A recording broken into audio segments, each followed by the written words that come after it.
nós estamos num grande conflito, nós estamos numa guerra espiritual entre as forças do bem e do mal, e os dois lados querem você e a mim. Se esse livro estiver certo, você só tem duas posições, ou contra Cristo ou a favor de Cristo. Não tem meio termo. Ficar neutro é já estar em oposição. Não tem como ficar em cima do muro, não tem centrão nisso aqui não. E ela é descrita como a mulher montada sobre uma besta e assentada sobre muitas águas. E sabe qual que é o nome que ela tem nessa época? Não. Europa. Apocalipse, meus queridos, são as 3 placas. Você tá entendendo? A volta de Jesus é a 4ª. Você foi avisado. Você foi avisado. Ninguém vai ficar sem ignorante. Esse monstro aqui, ao mesmo tempo, ele é o diabo e é o Império Romano. Aqui, a Bíblia fala da estratégia do diabo e fala o seguinte. Aí vem agora o centro do Apocalipse, que é Apocalipse capítulo 12 a 14. Tá. Que vai falar de 3 personagens muito interessantes. O dragão, a famosa besta que é o anticristo,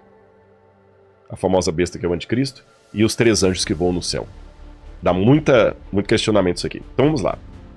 No capítulo 12, começa assim. Viu-se grande sinal no céu. Semeia megalon. Semeia megalon. Um grande sinal no céu. E o que João viu? João fala, eu vou resumir aqui, o pessoal pode ler depois em casa na Bíblia. Ele viu uma mulher no céu. Uma mulher vestida de sol, tendo 12 estrelas na cabeça. 12 estrelas na cabeça. 12 tribos? Do povo de Deus. Ah, o povo de Deus. E uma lua debaixo dos pés. Eu acho que tem uma foto da mulher aí, olha lá. Uma representação. De novo, inteligência artificial. João viu mais ou menos isso aí. Olha lá, presta atenção na mulher, os detalhes dela. Ela tem 12 estrelas na cabeça, tá bem? 12 estrelas na cabeça. Ela está vestida de sol. Aí não representa bem a inteligência artificial, mas quiser, tá brilhante. E ela tem a lua debaixo dos pés.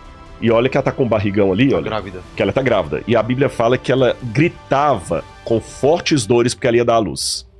O que é que eu falei lá? O princípio das dores, que eram dores de contração de parto. Na mentalidade judaica do Antigo Testamento, a mulher sempre representou o povo de Deus. Sempre foi o povo de Deus. Há várias passagens. Por exemplo, Cantares. Olha, presta atenção nos detalhes. A mulher tinha, vamos pegar os símbolos dela. Na cabeça, uma coroa de 12 estrelas. Debaixo dos pés, a lua. E ela estava vestida de sol. Quando a gente viu os 3 sinais siderais antes da volta de Jesus, que a gente leu em Mateus 24 e também nas também, fala assim, o sol tornou-se negro, a lua não deu sua claridade, as estrelas caíram do firmamento. Exato. Os mesmos elementos estão ali. Quando a gente vai, por exemplo, a Cantares capítulo 6, versículo 10, olha como é que Cantares capítulo 6, versículo 10, olha como é que Salomão fala da sua amada, que para muitos é um símbolo do povo de Deus. Quem é esta que aparece como a alva do dia, bonita como a lua, pura como o sol, impressionante como um exército com bandeiras? Tá vendo? Ou seja, os mesmos elementos. Quando você vai ao livro do Gênesis, o José do Egito, que é uma história bonita, você põe um pouquinho comigo? Claro. Obrigado. José do Egito, ele tem um sonho. Obrigado. E ele sonha com o pai, a mãe e os irmãos dele se prostrando diante dele. E no sonho ele diz que viu o sol, a lua e 12 estrelas. Tá certo? Sol, lua, 12 estrelas. Então a gente vê aqui o símbolo do povo de Deus. E a mulher sempre é o povo de Deus. Não é só no Antigo Testamento, não. A cultura cristã sempre interpretou a mulher como símbolo do povo de Deus. Tanto é que na Idade Média, os teólogos católicos falavam muito do mistério da casta meretrix. Eu vou desenvolver esse assunto daqui a pouquinho. Traduzindo literalmente, casta meretrix seria a pura prostituta. Pra não falar o nome feio aqui. Sim. Você entendeu? A pura prostituta, mas é prostituta, ela não é... Ou virgem prostituta, não faz... Casta pode ser virgem também, né? Embora você tem virgo em latim, casta é aquela mulher que nunca teve relação sexual. Ou ela é casta ou ela é meretrix. Não tem como ser casta e prostituta. É as duas coisas. Por quê? O povo de Deus tem um lado dele que ele fica fiel, que é puro, e tem um lado do povo de Deus que corrompe. Por isso que fala da casta meretrix na teologia católica, que está correto. Então, no judaísmo, eles sempre entendiam que Israel iria dar à luz ao Messias. E ao que tudo indica de alguns documentos judaicos e da interpretação cristã, o povo de Deus sofre dores de parto 2 vezes. Para que o Messias venha uma primeira vez e para que o Messias venha uma segunda vez. Na primeira vez ele vem humilde montado no jumentinho. Na segunda, ele vem com poder e grande glória nos céus.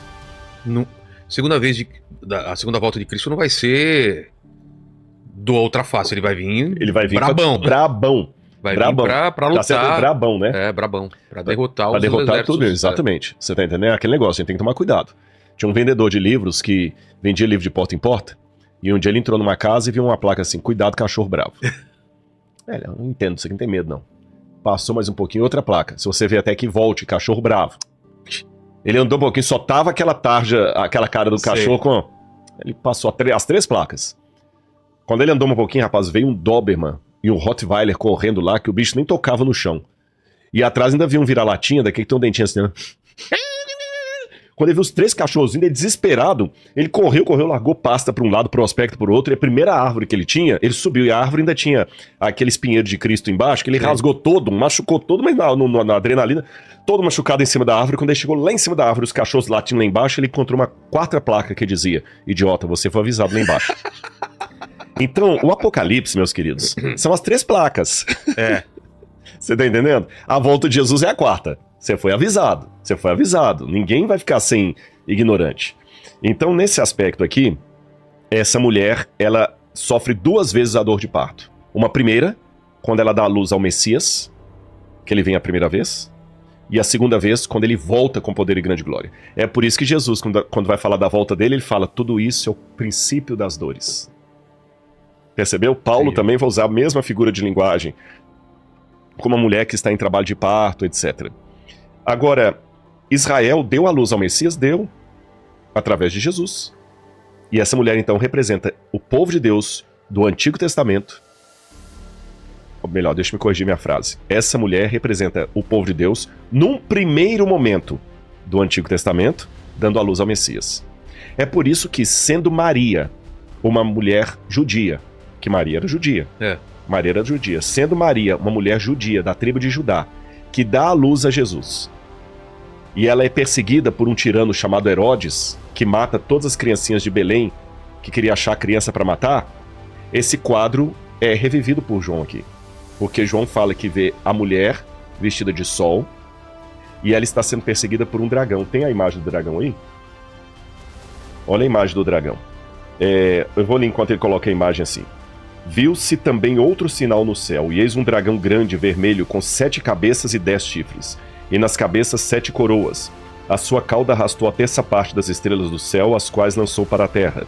E o dragão se deteve diante da mulher que estava para dar à luz, a fim de devorar o filho dela quando nascesse. Deixa eu explicar uma coisa aqui antes de continuar. Existe uma... Conseguiu colocar o dragão? O dragão diante da mulher para devorar o filhinho dela que está para nascer. Estão vendo aí? Olha, a inteligência artificial hoje faz tudo, né? Existe uma coisa também para o pessoal entender, chama-se Midrash. Midrash, na verdade, vem do hebraico Darash, ou Derash, que significa interpretar. Uma das maneiras que Deus tinha de revelar a profecia para o povo era misturar a história do povo de Deus com a história do Messias de Deus. Por isso que em Isaías capítulo 53, ele fala do Eved Adonai, do servo de Deus que sofre, e parece às vezes que você está lendo sobre Israel, às vezes é sobre o Messias.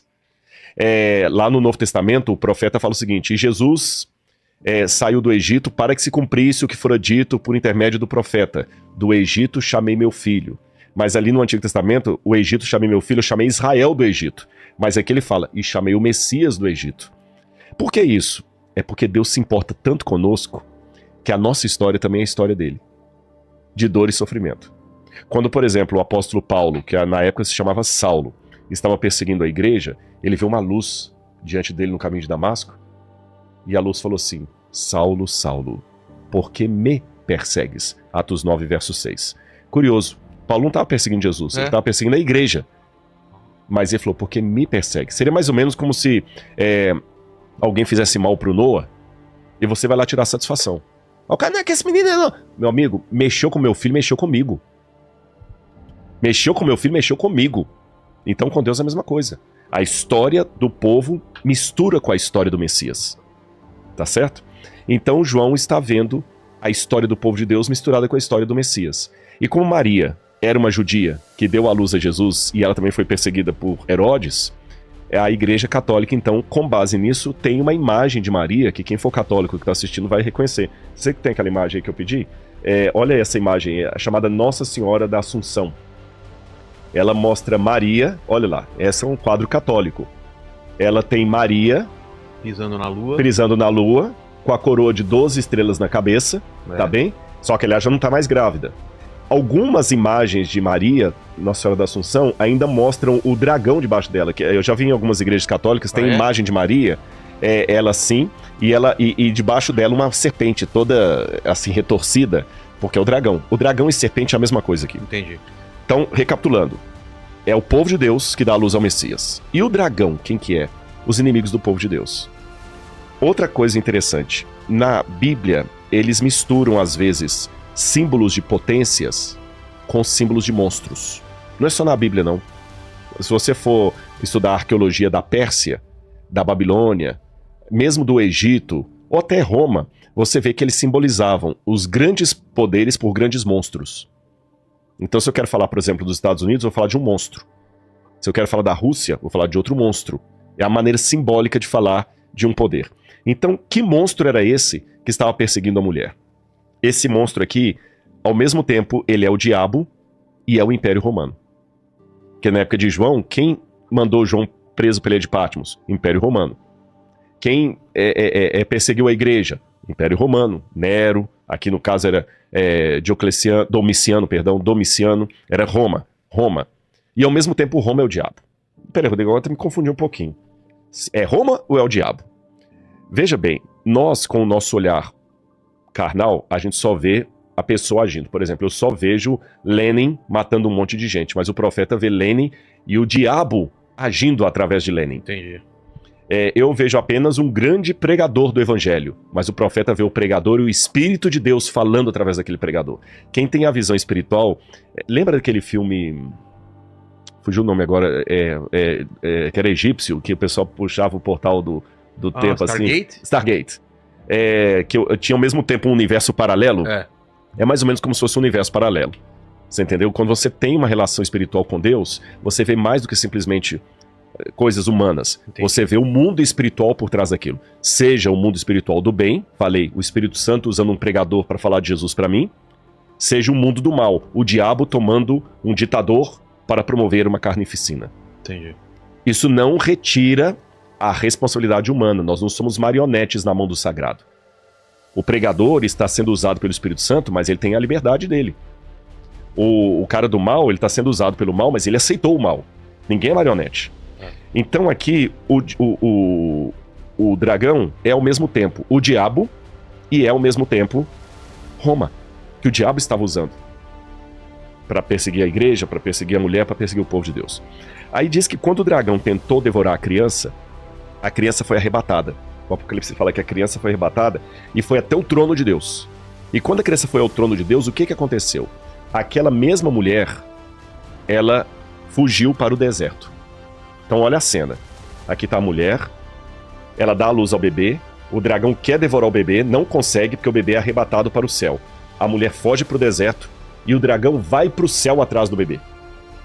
Só que quando o dragão chega no céu, ele dá com burros na água.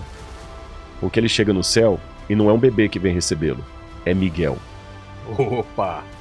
Miguel e seus anjos vieram pelejar. E olha o que diz aqui a Bíblia. Que derrotou... Que derrotou o dragão. Estourou um terço do céu, né? Exatamente. Lembra que o dragão arrastava a terça parte das estrelas do céu?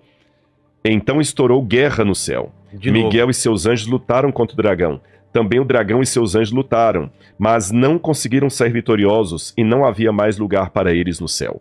E foi expulso o dragão, a antiga serpente que se chama Diabo e Satanás, o sedutor de todo mundo. Ele foi atirado para a terra e com ele os seus anjos. Tá fazendo uma ligação com a serpente. Bingo! Do pecado original. Exatamente.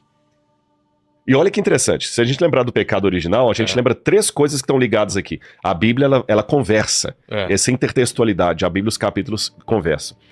Lá no Éden, você tinha uma mulher. Certo. E uma serpente. A serpente falou com a mulher, vocês serão iguais a Deus. Não foi o que a serpente falou? Se comer do fruto, vocês vão ser iguais a Deus. Interessante que aqui, o ser que combate a serpente no céu e a expulsa chama-se Miguel. Sabe o que significa Miguel? Não. É um nome em hebraico. Mi, em hebraico, é quem. Mi pode ser quem ou de onde, mas aqui no caso é quem. Então, Mihael. Quem é como Deus? Que é uma pergunta retórica. Ninguém. Entendi. Miguel significa em hebraico, Mihael, ninguém é como Deus. Porque seria uma resposta para seria uma resposta para o Lúcifer, para a serpente. Essa passagem, o nome Miguel, desmente a fala da serpente. Vocês serão iguais a Deus. Não, Exato. ninguém é como Deus. Quem é como Deus? E mais, lá ele prometeu, eu colocarei inimizade entre você e a descendência da serpente. Entre o seu descendente, Eva, e a serpente. Qual? O que quer dizer isso? Vamos lá. Vamos ler primeiro o texto de Gênesis, capítulo 3, onde Deus falou essa promessa para Eva logo depois da queda. Isso aqui é lindo, porque Eva foi a primeira a comer do fruto, depois que Adão comeu. Então, como ela comeu do fruto, Deus deu uma esperança. Deus falou o seguinte, Eva, você comeu do fruto, mas será do ventre de uma mulher que virá a salvação. Por isso que o nome Eva significa em hebraico Ava, aquela que traz a vida. Ah, é? Olha que interessante. Aquela que trouxe a desgraceira, porque ela comeu primeiro do fruto, ela também vai trazer a vida. E Deus prometeu para ela assim, olha... Só ler aqui, ó. Porém, inimizade... Quando Deus falou para a serpente, que é o dragão. Porém, inimizade entre você e a mulher. Porém, inimizade entre você e a mulher. Mulher é o povo de Deus. O dragão está durante toda a história tentando destruir a mulher, que é o povo de Deus. Entre a sua descendência... De quem? De Eva. Perdão, entre a sua descendência da serpente. E o descendente dela, da mulher. Tá falando de Cristo? De Cristo. Esse lhe ferirá a cabeça, e você lhe ferirá o calcanhar. Então, serpente, eu vou colocar inimizade entre a sua descendência e o descendente da mulher. Esse vai ferir o calcanhar. Aí aqui eu vou entrar num ponto polêmico. Então, Cristo pisa na cabeça, mas tem o calcanhar? Por que o calcanhar? O diabo feriu Cristo na cruz. Ah, tá. Mas a vitória final... É de Cristo. Tá. Mas ele feriu o calcanhar. Ele feriu o calcanhar aí no encalço do outro. Sabe? Fala de Dan, que é aquele que fica no encalço dos outros. Então a gente vê um retrato claro entre isso aqui e Apocalipse capítulo 12. Entendi. Agora a serpente é expulsa do céu. Ela é expulsa. E quando ela é expulsa, tem uma vitória no céu. A galera grita, comemora e fala assim, agora... Aí fala assim, olha... Ele foi atirado para a terra, ele e seus anjos. Então ouviu uma voz forte no céu proclamando: agora veio a salvação e o poder e o reino do nosso Deus e a autoridade do seu Cristo. Pois foi expulso o acusador de nossos irmãos, aquele que os acusa diante de dia e de noite. Foi expulso. Foi expulso. Aí a Bíblia termina dizendo assim: por isso, celebrem, ó céus, e vocês que neles habitam. Mas ai da terra e do mar, pois o diabo desceu até vocês. Vamos recapitular tudo que a gente viu até aqui? Sim. Nós falamos de 7 igrejas. 7 cartas. 7 cartas que representam a história da igreja da época de João até a volta de Jesus, que é em Laodiceia. Certo. Falamos de 7 selos, que são sinais da volta de Jesus, das dores de parto que acontecer desde a época de Jesus, desde a época de João até a volta de Jesus. Falamos de 7 trombetas, que são as warnings, como é que fala? Os avisos. Os avisos de Deus ao longo da história até a volta de Jesus. E agora, uma súmula do grande conflito entre o bem e o mal. Entre a luz e as trevas. Quando o diabo peleja com... E olha que interessante. Ele briga no céu e reverbera na terra, né? Ele briga com Miguel. E reverbera na terra. Por que reverbera na terra? Quando ele desce para a terra com fúria, sabendo que pouco tempo lhe resta, ele traz o conflito do céu para a terra. Entendi. Você entendeu? E como no céu ele tentou enfrentar Miguel com seus anjos, na terra ele tenta enfrentar o povo de Deus com aqueles que aceitam participar do reino dele. Então, nós estamos num grande conflito, nós estamos numa guerra espiritual entre as forças do bem e do mal, e os dois lados querem você e a mim. Gente, isso que tá falando é muito sério. Você que tá em casa, a Bíblia é coisa para... Não, vou te contar. Se esse livro tiver certo, você só tem 2 posições, ou contra Cristo ou a favor de Cristo. Não tem meio termo. Ficar neutro é já estar em oposição. Não tem como ficar em cima do muro, não tem centrão nisso aqui não. Você entendeu? Você é de um lado ou é do outro. Agora, quando o dragão cai na terra, olha o que ele faz. Aqui eu vou fazer algumas perguntas no texto, tá? Quando o dragão viu que tinha sido atirado para a terra, perseguiu uma mulher que tinha dado à luz ao homem, ao filho homem.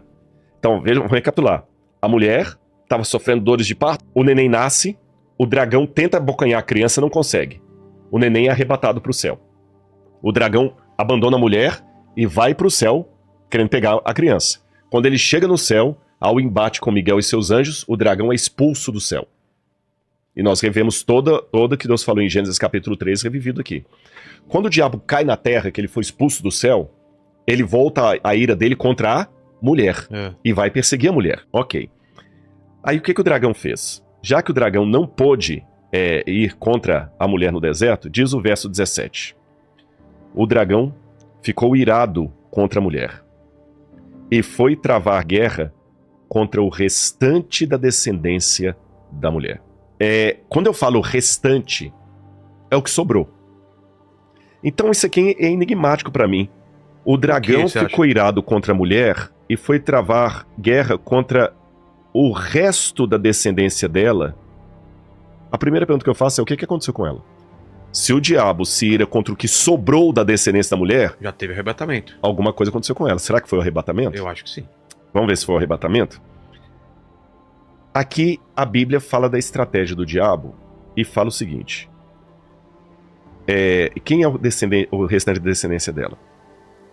Ou seja, quem é? Vou ler de novo, olha. O dragão ficou irado contra a mulher e foi travar guerra contra o restante da descendência dela. Ou seja, os que guardam os mandamentos de Deus e têm o testemunho de Jesus.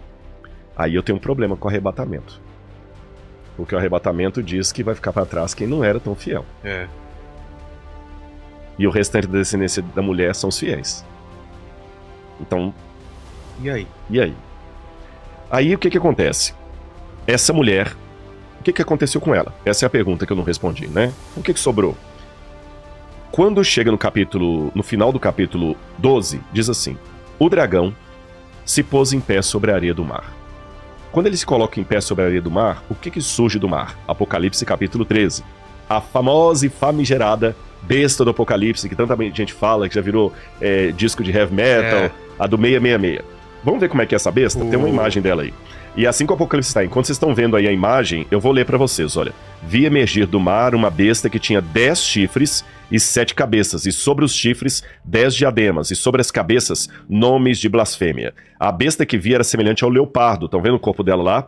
Com pés como de urso, presta atenção nos pés, e a boca como de leão. E o dragão deu à besta o seu poder, o seu trono e grande autoridade. Então esse dragão parece que passou para a besta o cetro, o poder para continuar agora o que ele não pôde fazer. Aí, quando a gente vai descendo aqui, diz uma coisa. Olha o que diz aqui no verso 5. Foi dada à besta uma boca que proferia arrogâncias e blasfêmias, e foi-lhe dada autoridade para agir durante 42 meses. É interessante que quando a gente vai para Daniel capítulo 7, versículo 25, lá também fala dessa besta, desse anticristo. Como que fala? Eu vou mostrar para você aqui. Daniel capítulo 7, versículo 25. Olha o que o anticristo, quando ele aparece no livro de Daniel, fala. Ele falará contra o Altíssimo. Tinha boca repleta de blasfêmias. Viu a minha semelhança? Oprimirá os santos do Altíssimo. Essa besta vai oprimir o povo de Deus. E tentará mudar os tempos e a lei. E os santos lhes serão entregues nas mãos por um tempo, 2 tempos e metade de um tempo. Porque as promessas de Deus são condicionais. No Israel do Antigo Testamento, Deus falou assim, se vocês forem fiéis, eu farei isso. Se vocês forem fiéis, eu farei aquilo. E muitas vezes os profetas de Deus falaram, Deus trouxe os babilônios porque vocês não foram fiéis. Se vocês forem fiéis. Então, João já estava vendo que a igreja, de certa forma, não estaria sendo fiel. João, quando viu essa cena, lembrou da igreja de Laodiceia. Ele falou assim, a igreja vai ter problema aí. E João ficou apavorado quando ele viu isso aqui. Aí no capítulo 17, aí você vai entender agora por que fala do restante da descendência da mulher. Olha o que aconteceu com ela. Sobrou, né? O que sobrou. Apocalipse capítulo 17. Cara, tá chegando no final aí, mano. No final. Um dos 7 anjos, que tinham as 7 taças com as iras de Deus, que nós vamos falar ainda, veio e falou comigo dizendo, venha, eu vou lhe mostrar o julgamento da grande prostituta, que está assentada sobre muitas águas. Que é? Quem é a grande prostituta? Vamos ver. Os reis da terra se prostituíram com ela. E os que habitam sobre a terra se embriagaram com o vinho da sua prostituição. Deixa eu segurar um pouquinho. Tá. Na cena anterior, para lembrar do esquema do livro, nós deixamos a mulher no deserto, o dragão não pôde ir, ele enviou a besta. Certo. Que a besta tem autoridade lá. Que a besta pode agir durante os 42 meses, diz Apocalipse 13 e Daniel capítulo 7. Então, o dragão não pôde ir e mandou a besta no lugar dele. A besta vai pro deserto perseguir a mulher. Aí o anjo falou, vem que eu vou te mostrar o julgamento da mulher, da prostituta. Que prostituta? Aí diz assim, o anjo me transportou em espírito ao deserto. Ao lugar onde está o conflito lá da... E vi uma mulher montada numa besta, escarlata, besta repleta de nomes de blasfêmia, com 7 cabeças e 10 chifres. A mulher estava vestida de púrpura e escarlata, enfeitada de ouro, de pedras preciosas, pérolas, tendo na mão um cálice de ouro transbordante das abominações e das imundícias da sua prostituição. E na sua testa estava escrito um nome mistério, Babilônia, a Grande, mãe das prostitutas e das abominações da terra. Então vi a mulher embriagada com o sangue dos santos e o sangue das testemunhas de Jesus. E quando a vi, admirei-me com grande espanto. João já tinha visto. Anota aí. João já tinha visto os 7 selos. João já tinha visto a ira do Cordeiro. João já tinha visto os 144 mil. João já tinha visto o trono de Deus no céu. João já tinha visto a besta saindo do mar. João já tinha visto... Por que ele se admirou? Para João se espantar aqui e ficar admirado, tem que ser um negócio muito fora do comum. Mas o que seria tão fora do comum para espantar João depois de ter visto tudo o que ele viu? É porque ele nunca esperava ver isso. A mulher do capítulo 12, que era fiel, que foi pro deserto perseguida pela besta, agora estava de caso com a besta. Então, João chocou quando viu isso. Ele não esperava. Aquele choque do como cara Moisés, que... Moisés, quando desceu do monte. Nossa, você deu um excelente exemplo. Estava adorando o bezerro de ouro. Você deu um excelente... Tanto é que tem um midrash judaico que eles fazem uma interpretação disso justamente quando Moisés desce, que o diabo fez sinais fazendo com que o bezerro, que era um animal, uma estátua, falasse. Entendi. E o povo começou a adorar a imagem porque ela parecia ter fôlego de vida. E quando a gente terminar de ler o capítulo 13, você vai ver que a besta faz justamente isso. Uma segunda besta faz uma imagem da primeira e bota o povo para adorar. Entendi. Você vê que é uma história cíclica, ele vai repetindo cenas do Antigo Testamento. João ficou assustado. A mesma mulher... Lembra que eu falei do conceito católico de casta meretrix? A igreja de Deus que é pura e prostituta ao mesmo tempo?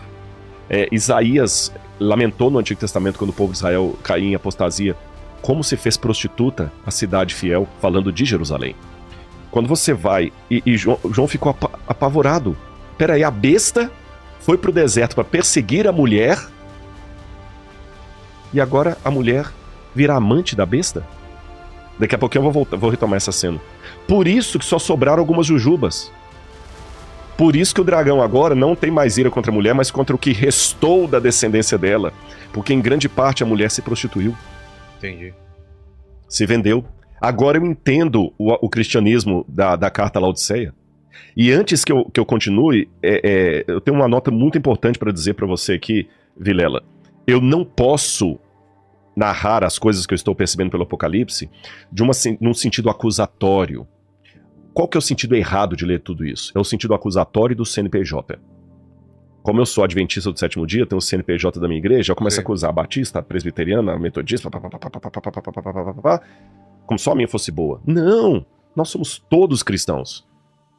E o que eu tenho que ter agora aqui é a consciência de, se você tem 5 irmãos, e um irmão tá nas drogas e tá bandidagem, ou tá na cracolândia, ao ver o sofrimento da sua mãe e do seu pai, a família toda sofre.